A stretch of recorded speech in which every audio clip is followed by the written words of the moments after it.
Hello everyone. इस lecture में हम रिवाइज करने वाले हैं बुद्धिज़्म के बारे में, यानी कि बुद्धिज़्म से रिलेटेड जो भी फैक्ट्स हैं उन सारे के सारे फैक्ट्स कवर करेंगे। और इसके बाद इसके साथ ही प्रीवियस 30 ईयर के जो भी क्वेश्चंस आए हैं अभी तक उनको भी कवर करेंगे। ठीक, तो स्टार्ट करते। और बेसिकली हमारा फोकस होगा यूपी पीसीएस और आरओ और साथ में अदर स्टेट पीसीएस के लिए भी इम्पोर्टेंट है। तो स्टार्ट करते हैं। सबसे पहले तो बेसिक ओवरव्यू गौतम बुद्ध के बारे में। तो बुद्धिज़्म के फाउंडर कौन थे? गौतम बुद्ध थे। ठीक, इनका जन्म कहाँ हुआ था? लुम्बिनी में हुआ था, कपिलवस्तु के पास लुम्बिनी में। और ये हमें कैसे पता चलता है? अशोक के रोमनदेही पिलर इंस्क्रिप्शन से पता चलता है कि इनका जन्म जो है लुम्बिनी में हुआ था। इनके पिता का नाम क्या था? शुद्धोधन। इनकी माता जी का नाम क्या था? माया देवी। और इनके बचपन का नाम क्या था? सिद्धार्थ। और 16 साल की एज में इनकी शादी किससे हो गई थी? यशोधरा से। ठीक, तो ये थी बेसिक बातें गौतम बुद्ध के बारे में।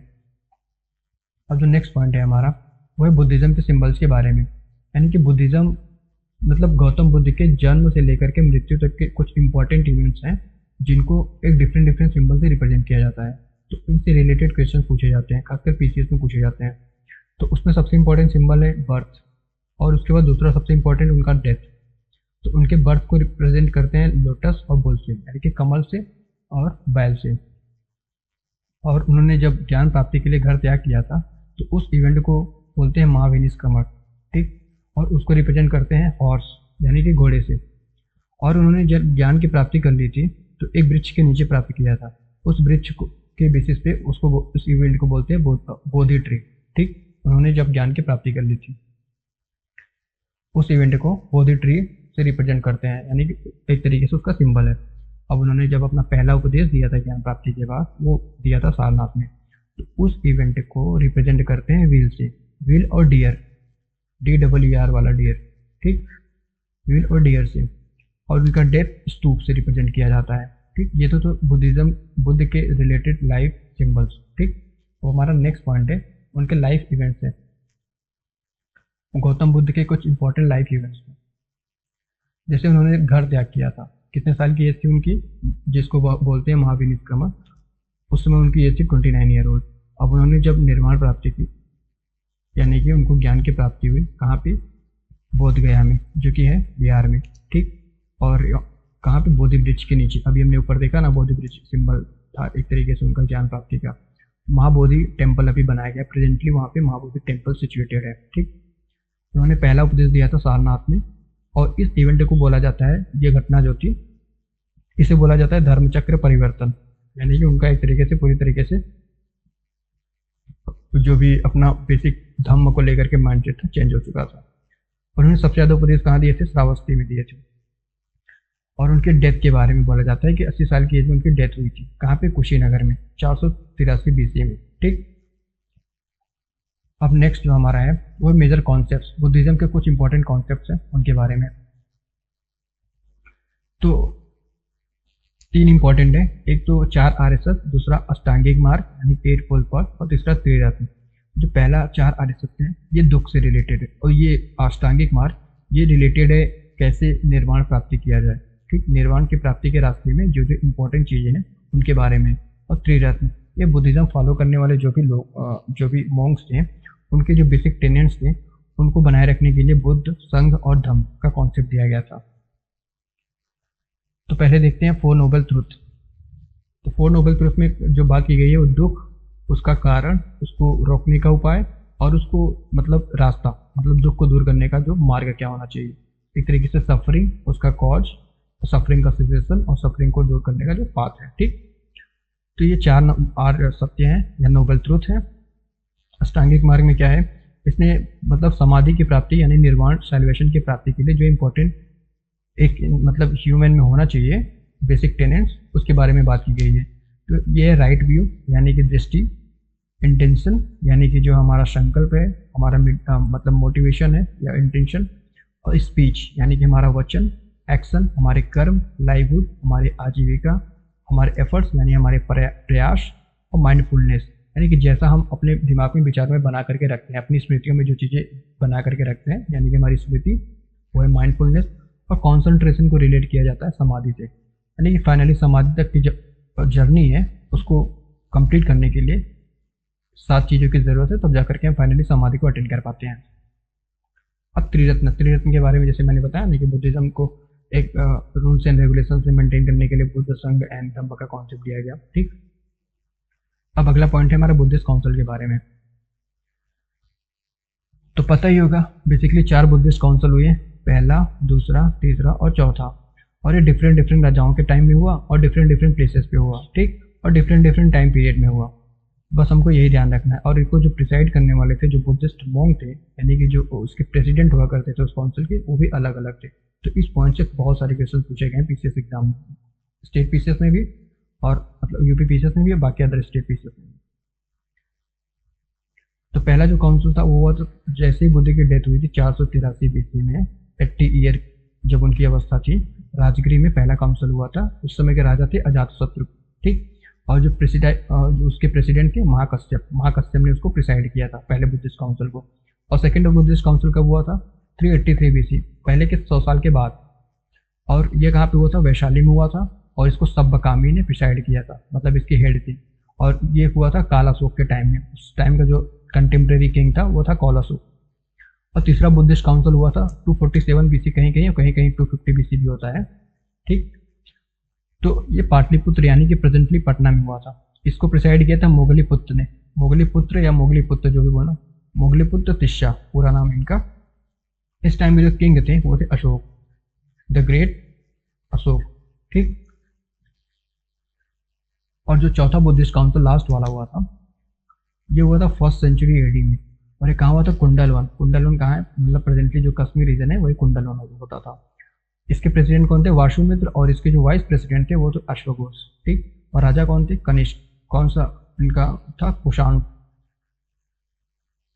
कुषाण किंग कनिष्क। ठीक, ये तो है कि बुद्धिस्ट काउंसिल के बारे में। अभी जो ये 4th बुद्धिस्ट काउंसिल हुआ था, इसी टाइम में बुद्धिस्ट का डिवीजन हो गया था हीनयान और महायान में। और भी बहुत सारी चीजें 4th बुद्धिस्ट काउंसिल के बाद बुद्धिज्म में न्यू एडिशन हुआ, उनको हम ये डिटेल में देखेंगे। अब हमारा जो नेक्स्ट पार्ट है वो है बुद्धिस्ट का स्प्रेड क्यों हुआ।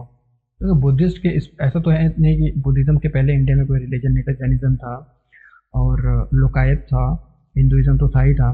लेकिन बुद्धिज्म स्प्रेड होने के पीछे क्या रीजन था? बुद्धिज्म स्प्रेड होने के पीछे जो सबसे बेसिक रीजन था वो था सिंप्लिसिटी एंड नॉन वायलेंस, जो कि आम जनता को काफ़ी अट्रैक्ट किया।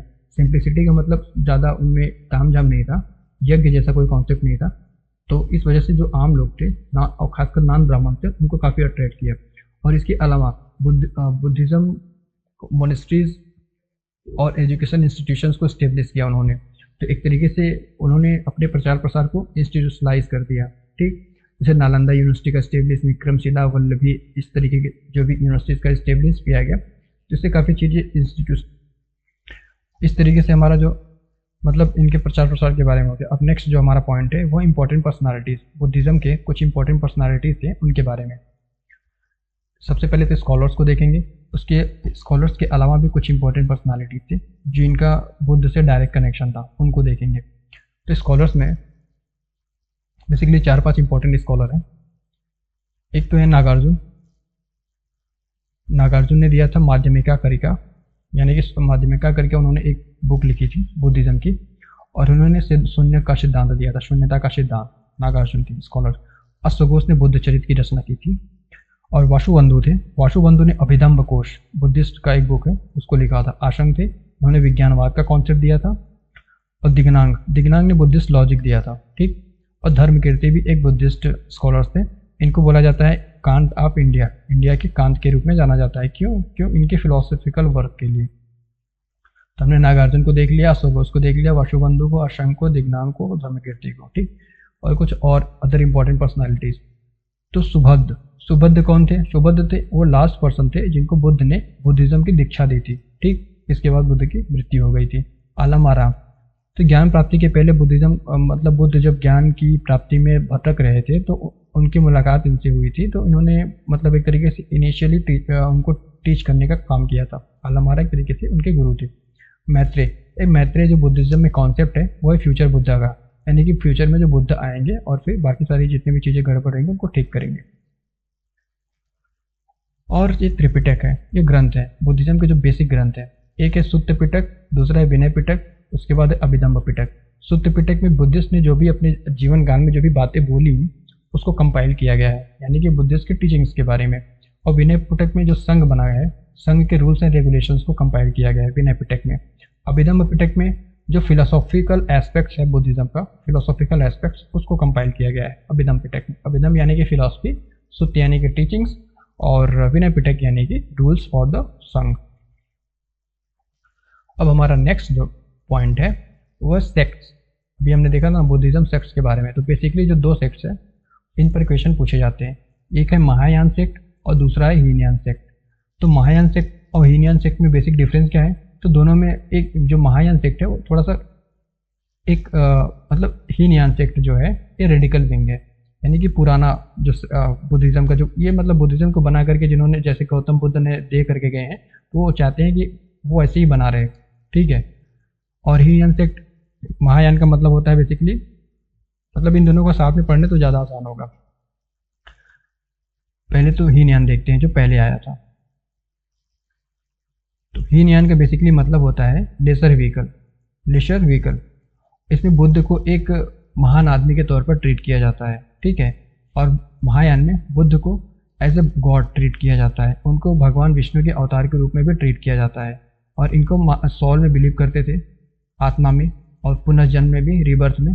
और ये फिलॉन्ट्रोपी पे फोकस करते थे, यानी कि परोपकार की भावना और आदमी मतलब मानव सेवा, वेलफेयर ऑफ मैनकिन, यानी कि मानवता की सेवा के बारे में उनका मतलब मानना था कि एक तरीके से ये भी आप बुद्धिज्म की सेवा कर रहे हैं। और यहाँ पे एक बोधिसत्व अवलोकितेश्वर का कॉन्सेप्ट आया जिसको पद्म पाणि भी बोलते हैं। तो बोधिसत्व कौन होते थे? बोधिसत्व वो बुद्धिस्ट मॉन्क होते थे जिन्होंने बुद्ध के इक्विवेलेंट नॉलेज को अटेंड तो कर लिया है, और वो चाहे तो वो सैल्वेशन यानी कि निर्वाण की प्राप्ति कर सकते हैं, लेकिन बावजूद निर्वाण की प्राप्ति के वो बाकी लोगों को दीक्षा देते रहते हैं और बुद्ध के पथ पर आने के लिए एक मतलब रास्ता बनाते हैं या फिर आने के लिए प्रेरित करते हैं, ठीक। और हीनयान वाले में क्या है? हीनयान का मतलब है लेसर व्हीकल। वो ये मतलब स्ट्रिक्ट रूल्स एंड रेगुलेशंस को फॉलो करते हैं, चाहे मोनेस्ट्री रूल हो, चाहे उनका बुद्धिस्ट के अदर रूल्स हो, सारे के सारे काफ़ी डिसिप्लिन के साथ फॉलो करते हैं, ठीक है। और ये मोंक लाइफ जीते हैं, ठीक, और स्ट्रिक्ट लाइफ। बुद्ध को एक महान आदमी के तौर पर देखते हैं। और महायान में एक और बात है कि ये बुद्ध की मूर्तियां बना करके पूजना स्टार्ट कर दी है। इस तरीके से बुद्ध जो थे पहले ऐसे व्यक्ति थे इंडिया में जिनकी मूर्ति पूजा स्टार्ट हुई थी। ये होगी सेक्ट्स के बारे में। अब जो अगला जो फैक्ट्स है वो है आइडल वर्शिप का कॉन्सेप्ट। तो सबसे पहले अभी मैंने बताया ना कि बुद्ध की मूर्तियां बना के पूजना शुरू हुआ था कनिष्क के टाइम में, जब उनका डिवीजन हो गया, फाइनल जो चौथा बुद्धिस्ट काउंसिल था, उसके बाद जब डिवीजन हो गया तो कनिष्क के टाइम में तो बुद्ध को महायान वाले पूजना स्टार्ट कर दिए। सारनाथ में जब भूमि स्पर्श मुद्रा बिलांग को गुप्त पीरियड। अभी भूमि स्पर्श मुद्रा क्या है अभी हम जब क्वेश्चन अटेंड करेंगे तो उसमें देखेंगे। नालंदा यूनिवर्सिटी बुद्धिस्ट यूनिवर्सिटी थी, इसको कुमार गुप्त ने बनवाया था, गुप्त पीरियड का ये किंग हुआ करता था। अब बुद्धिस्ट केव के बारे में लास्ट पॉइंट है हमारा, बारबरा केव यानी या बराबर केव जो भी बोलना है, भोज केव, कार्ले केव, नासिक और कन्हेरी केव, ये कुछ बुद्धिस्ट के इंपॉर्टेंट केव्स हैं। इसमें से बारबर केव और एक सप्तपर्णी केव है, सप्तपर्णी केव, ठीक है। सप्तपर्णी केव बारबर, ये राजगीर में है, राजगीर यानी कि प्रेजेंट डे बिहार में है, ठीक। और बाकी जो भोज से लेकर के कन्हेरी तक है ये महाराष्ट्र में है। भोज, कन्हेरी, कार्ले और नासिक ये महाराष्ट्र में, नासिक तो पता ही है नासिक महाराष्ट्र में ही है। ये था बुद्धिस्ट के बेसिक्स के बारे में। अब हम देखते हैं प्रीवियस ईयर के क्वेश्चंस। तो हो सकता है काफ़ी सारी रिपीटेड क्वेश्चंस भी हो, तो फिर काफ़ी तेज़ी से देखेंगे, स्टेटमेंट के फॉर्म में देखेंगे, क्वेश्चन आंसर एमसीक्यू टाइप में नहीं। तो बुद्ध का जन्म कब हुआ था? इस क्वेश्चन करने के बाद एक तरीके से हमारा रिवीजन भी हो जाएगा। 563 BC में हुआ था। और गृह त्याग को कैसे रिप्रेजेंट करते हैं? महाविनिष्क्रमण, यानी कि गृह त्याग का जो इवेंट था उसको बोला जाता है महाविनिष्क्रमण। गौतम बुद्ध की मदर जो थी माया देवी, वो कोली वंश से बिलोंग करती थी, कोली क्लैन, ठीक। और गौतम बुद्ध का जन्म कहाँ हुआ? तो लुम्बिनी में हुआ था। हमने देखा ना रुमनदेही पिलर इंस्क्रिप्शन से पता चलता है कि इनका जन्म कहाँ पे हुआ था, लुम्बिनी में। और ये पता चलता है कैसे? Buddha birth place Maurya period में, अशोक जो थे एक मौर्यन किंग थे जिनका जो शिलालेख था रुमनदेही का, उसी से पता चलता है, ठीक। और ठीक है, यही रिपीटेड हो गया है, सेम चीज़ का रिपीटेशन हो गया है। और Mahaparinirvana temple is located at Kushinagar, ये भी हमने कर लिया, कुशीनगर में जहाँ पे उनकी डेथ हुई थी। Who was the Subhadda? Subhadda कौन थे? सुबद अंतिम व्यक्ति थे जिनको बुद्ध ने दीक्षा दी थी बुद्धिज्म की। Buddha resides during the last rainy season. Buddha अपने जीवन के अंतिम जो वर्षा ऋतु में कहाँ उन्होंने बिताया था, तो वो वैशाली था। वैशाली कहाँ है? बिहार में। ठीक।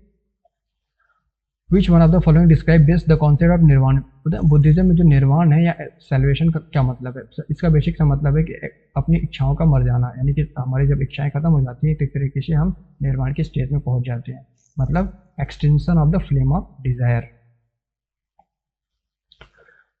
Who had attend the enlightenment in Bodh Gaya? ओ तो बहुत ही बेसिक क्वेश्चन हो गया, गौतम बुद्ध। ठीक। आलमारा कौन थे? अभी हमने देखा ना, आलमारा इन्होंने इनिशियली बुद्ध को शिक्षा दिया था, बुद्ध के शिक्षक थे। Eight which place did Mahatma Buddha give his first? पहला कहाँ पे दिया था? सारनाथ पे दिया था। और उस इवेंट को क्या बोला जाता है? धर्म चक्र परिवर्तन। ठीक, धर्म चक्र परिवर्तन, धर्म चक्र या Dhamma Chakra Parivartan. Where did the Buddha preaches his first sermon? Sarnath. देखो रिपीटेड हो गया। Who give his first sermon? Sarnath. ये मतलब सेम क्वेश्चन से बस वर्डिंग बदल बदल के सेंटेंस बदल, ये चारों के चारों सेम ही क्वेश्चन से। सारनाथ, पहला उपदेश, धर्मचक्र परिवर्तन, 3 वर्ड है बेसिक, और इनको सेंटेंस बदल बदल के पूछा गया है अदर पीसीएस एग्जाम्स में। Gautam Buddha give the maximum कहाँ पे दिया था? श्रावस्ती। ये भी हमने देख लिया, सबसे ज्यादा श्रावस्ती में दिया था, पहला सारनाथ में। महाकश्यप कौन थे? पहले बुद्धिस्ट काउंसिल के जो मॉन्क थे, मतलब जो प्रेसिडेंट थे वो थे। सप्तपर्णी के कहाँ पे है? राजगीर में। और वहीं पे बारबरा के भी मतलब बिहार में ही है। ठीक। Mahayana sect of Buddhism start हुआ था जब फाइनल जो बुद्धिस्ट काउंसिल एस्टेब्लिश हुआ था, उसके बाद बुद्धिज्म का डिवीजन हुआ था महायान और हीनयान में। तो कब हुआ था? कनिष्क के टाइम में। कहाँ पे? कुंडलवन, कश्मीर में। 4 बुद्धिस्ट काउंसिल का जो सीक्वेंस है वो है राजगीर, वैशाली, पटना और कश्मीर। ठीक। 4 important event of Buddha. Buddha की लाइफ से कुछ इंपॉर्टेंट इवेंट। जन्म कहाँ हुआ था? लुम्बिनी, ज्ञान बोध गया में। पहला उपदेश सारनाथ में दिया था। और मृत्यु उनकी यानी कि महापरिनिर्वाण का हुआ था कुशीनगर में। Which event of Buddha's life is represented by the wheel with the deer in the Indian art? First preaching, पहला उपदेश उन्होंने दिया था, इसको बोलते हैं धम्म चक्र परिवर्तन। तो व्हील और डियर यानी कि हिरन से रिप्रेजेंट किया जाता है, और यहीं पे डियर पार्क भी है। ठीक, सारनाथ में। अब ये देखो सेम चीजें रिपीटेड हो गई हैं। बोधि वृक्ष, फर्स्ट सरमन, और इनलाइटमेंट को कैसे, मतलब ये थोड़ा सा यहाँ पे मतलब जो उनका बर्थ हुआ था उसको लोटस से रिप्रेजेंट करते हैं, और उनका जो ग्रेट डिपार्चर था, मतलब एक तरीके से ज्ञान जो उनको प्राप्ति हुई थी इनलाइटमेंट, उसको बोधि वृक्ष से रिप्रेजेंट। ये थोड़ा सा उल्टा हो गया है, बाकी हमने बेसिकली अभी ऊपर कर ही लिया है, तो फिर इसमें कोई घबराने की जरूरत नहीं है। अब कामरप्पा लंबाई क्या होता है? ये भी तो एक बुद्धिस्ट सेक्ट है जो कि तिब्बत बुद्धिज्म से बिलोंग करता है। ठीक, काग्यप्पा भी इसको बोलते हैं। द कॉन्सेप्ट ऑफ 8 फोल्ड पथ, ये बुद्धिज्म का है, और इसका कहाँ पे मेंशन किया गया? तो बुद्धिस्ट टेक्स्ट धर्म चक्र परिवर्तन सूत्र या धम्म चक्र परिवर्तन सूत्र में इसको मेंशन किया गया है। कौन सा? अष्टांगिक मार्ग। ठीक। What is Tripitaka? Collection of the teachings of the Buddha. हमने देख लिया। सुत्त पिटक था जिसमें उनके टीचिंग्स थी, विनय पिटक में मोनेस्टिक्स रूल थे, संघ के रूल थे, और अभिधम्म पिटक में फिलोसफी, ठीक, बुद्धिस्ट फिलोसफी थी। ठीक। Tripitaka are the sacred books of Buddhism. ये बहुत ही बेसिक सा क्वेश्चन है। नेक्स्ट है which of the following text contains the rules of monastery. ये हमने देख लिया। What does the Triratna mean? Dhamma, Sangha और बुद्ध। ये भी हमने देख लिया। Highest in the world Shanti Stupa located. Vishwa Shanti stupa कहाँ पे लोकेटेड है? बिहार, राजगीर में। ठीक, जहाँ पे सप्तपर्णी केव भी लोकेटेड है।